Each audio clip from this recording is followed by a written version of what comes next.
Assalamualaikum teman-teman, selamat datang di channel YouTube saya. Kali ini saya bakal coba mau membahas yang mungkin menjadi dilema nih buat teman-teman. Pilih rumah dulu atau pilih mobil? Ya, pengen sih dua-duanya, tapi kayaknya biayanya budget kita nggak masuk. Lalu gimana? Nah, mungkin dari yang saya kasih penjelasan buat teman-teman itu bisa menjadi bahan pertimbangan nih. Tapi sebelum saya membahas lebih jauh, yuk kita subscribe, like, dan komen ya channel YouTube ini. Bisa mungkin ada beberapa hal yang mau di kalian tanyakan, monggo silahkan di chat, nanti saya bisa bantu satu persatu. Semoga jawaban saya bisa membantu. Yuk kita lihat, ada beberapa hal yang harus diperhatikan sebelum teman-teman mengambil keputusan nih, beli rumah atau mobil dulu. Yuk kita lihat. Nah, kita masuk yang pertama nih teman-teman. Yang pertama adalah teman-teman harus bisa menseleksi nih, mana yang lebih penting. Meski sama-sama penting, tapi bila disesuaikan dengan kebutuhan primer, maka rumah yang lebih penting. Kenapa? Buat teman-teman, buat kalian yang belum menikah, kalau kita punya rumah, itu enak. Kenapa? Karena bisa ada tempat peristirahatan nyaman.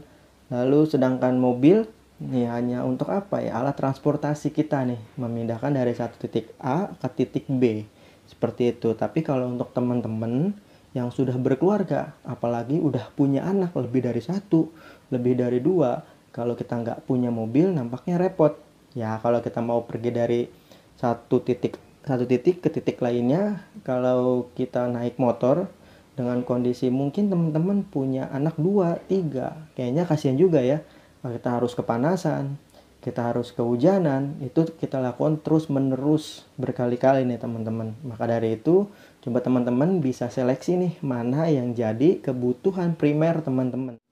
Lalu kita masuk yang kedua nih teman-teman, yaitu kita cek budget kita sekiranya cukup di mana. Cukup dibeli mobil atau cukup beli rumah. Ya teman-teman harus menyediakan budgetnya dulu nih teman-teman, mau beli secara tunai atau mencicil nantinya. Apabila nominalnya hanya cukup untuk membayar DP, artinya Anda harus membayar cicilan setiap bulannya sampai lunas.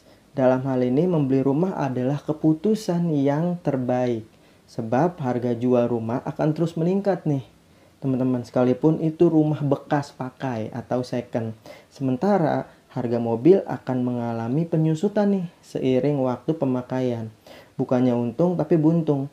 Kalau teman-teman memutuskan untuk membeli mobil, dan sebaliknya kalau keputusannya adalah membeli rumah, luangkan waktu untuk mempertimbangkan agar tidak salah mengambil keputusan nih teman-teman.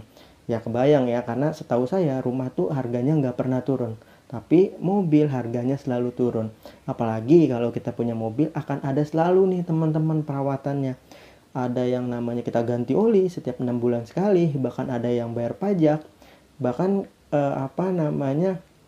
kita diamkan terus menerus aja, kalau harga mobil tuh pasti turun teman-teman. Kalau rumah, wow, gak usah tanya, inflasinya tuh lebih tinggi teman-teman. Ya seperti itu yang kedua. Kita masuk yang ketiga nih teman-teman. Cek tren harga dalam 5 tahun nanti ke depan nih. Seperti yang udah saya jelaskan di poin sebelumnya nih yang tadi, di mana harga rumah cenderung naik dari tahun ke tahun. Jadi akan lebih menguntungkan kalau Anda membeli rumah mulai dari sekarang. Sebab dalam waktu 5 tahun mendatang harganya pasti naik sekitar 5% nih teman-teman. Lumayan kan? Sedangkan mobil yang tadi saya bilang, waduh, mau kita rawat, mau kita sayang siapapun itu harganya pasti turun nih teman-teman. Ya mau mobil yang sekian harganya, mau kita sayang rawat-rawat pasti turun.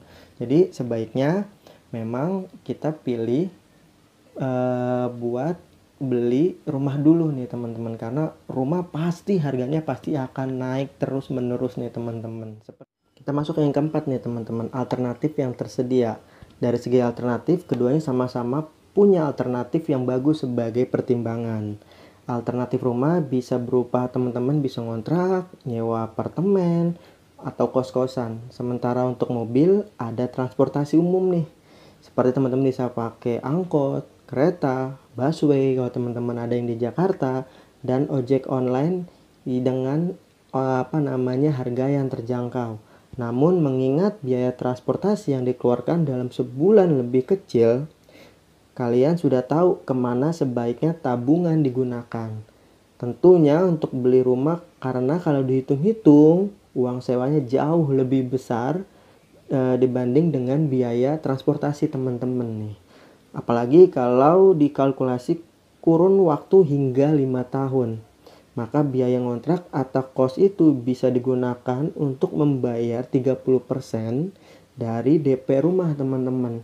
Ya, jadi daripada teman-teman ngontrak bertahun-tahun hanya untuk bikin yang punya kontrakan teman-teman seneng, alangkah lebih baiknya jika biaya itu digunakan untuk teman-teman tabung untuk jadi DP rumah teman-teman nih. Kalau kalian mau beli rumah secara KPR.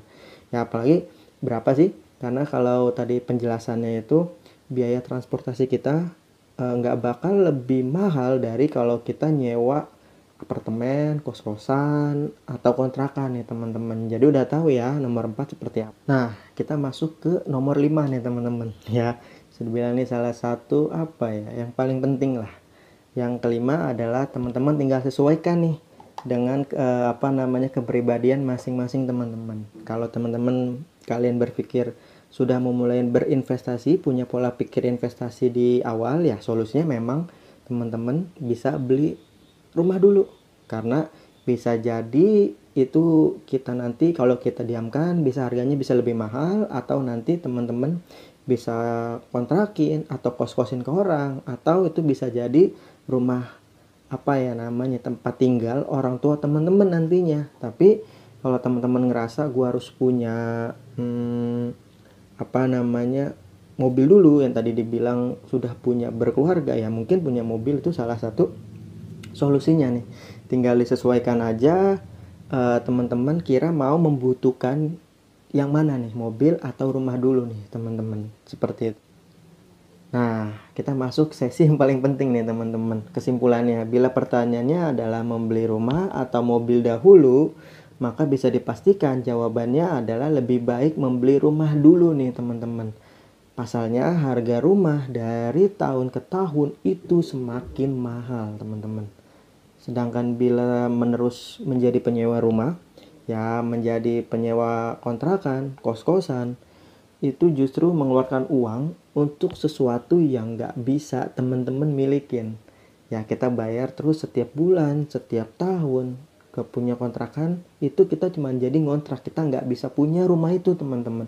Kenapa kita nggak coba sisihin dari yang uang kita bayar kontrakan itu buat jadi DP rumah nantinya kalau teman-teman mau beli rumah secara KPR.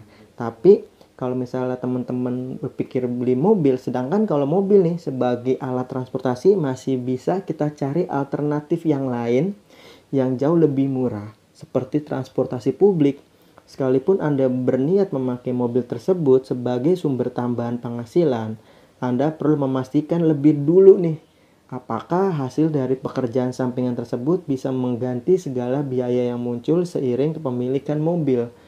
Kalau enggak, kita rugi. Udah ngambil keputusan lalu kita rugi. Seperti itu teman-teman. Jadi udah nggak bingung lagi kan. Sekian dari saya, mungkin bisa membantu buat teman-teman yang bingung nih mau memilih punya rumah dulu atau mobil dulu.